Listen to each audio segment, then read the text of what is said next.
first up, I want to remind you or introduce you to the indomitable Zig Ziglar. So check out Zig. He's awesome, right? So Zig's book, See You at the Top. I'm pretty sure it came out the year I was born. Fantastic book still to this day. He's got a whole bunch of other books. He's probably got 50 books. Born to Sell, See You at the Top. They're all fantastic. Sales 101, fantastic intro to Zig Ziglar.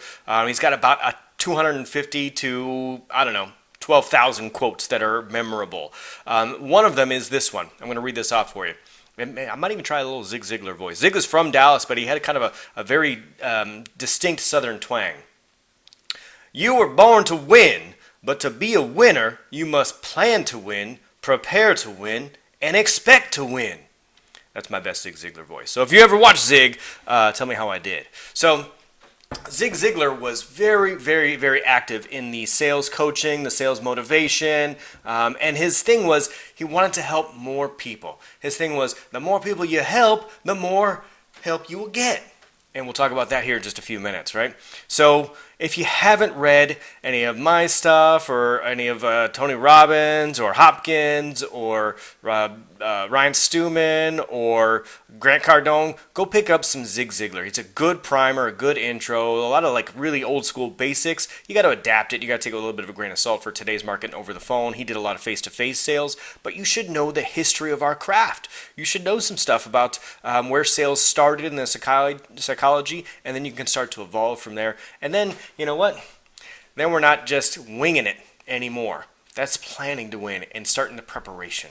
So let's talk about some preparations today. So telling a story. Now I've talked about the story close before. The story close is where you tell an analogy, something, and it brings up some emotion. Today I want you to think about telling a narrative. And a narrative is maybe a little different than just like the story close. The narrative is what is our borrower's journey and what is your journey and how can they mesh up? Everybody loves a good story. And here's where the good story is. So sometimes there's an emotional roller coaster in the sales flow call, and you're kind of like, man, this is the downward spot here. I don't know what's going to happen. We need that. Just like a good story needs some crisis. We need something to say, hey, we need to overcome this problem.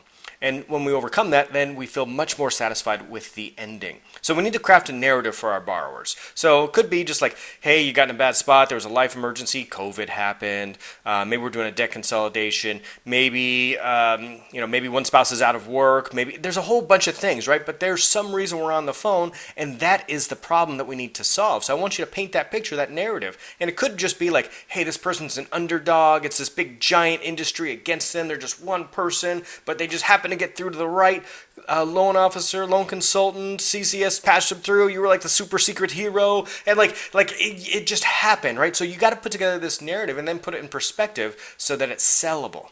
So once you put that story together, though, then it becomes believable, and then they're living it, and they want to have a happy ending. Everybody wants a happy ending. So put together that narrative. Now, this takes a little bit of practice. You got to ask some questions. You got to figure out where they're at, and then you got to remind them where they came from. So here's where you were. Here's where you came from. Here's where you want to get. Here's the problems that lie in our way. Here's how we overcome those problems, and that is the story.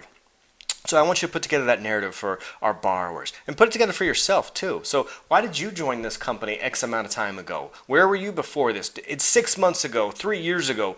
Did you picture yourself here? Figure out some ways that you can align your story with our borrowers, and you'll sell more. Speaking of helping more borrowers, that line I gave you about Zig Ziglar. The more you help others, the more you will receive help. The more success you help others achieve, the more success you will achieve. Sales karma is real, I believe. So if you are helping people for the right reasons, help more people, help as many people as possible, then guess what? In sales, we get paid exactly what we're worth. Give them the best deal. I don't have to give them the worst deal that they're going to say yes to. Right? I don't have to manufacture some a two-step process, because guess what? We're super duper busy and we're going to service this loan anyway. I want to give them a very good loan because we're going to service that loan, and I don't want them to go refinance it again in 6 months with somebody else, right? Because they're upset with my service. I want to give them a good enough loan that they don't have to refinance that sucker for 3 to 5 years. Now, if the market goes down again, then by all means, let's go ahead and refinance them again. But we are encouraged to do the right thing.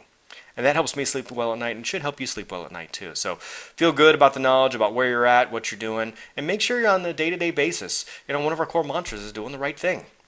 So, you want to wow your customers, you want to wow our borrowers, you want to wow yourself, do the right thing.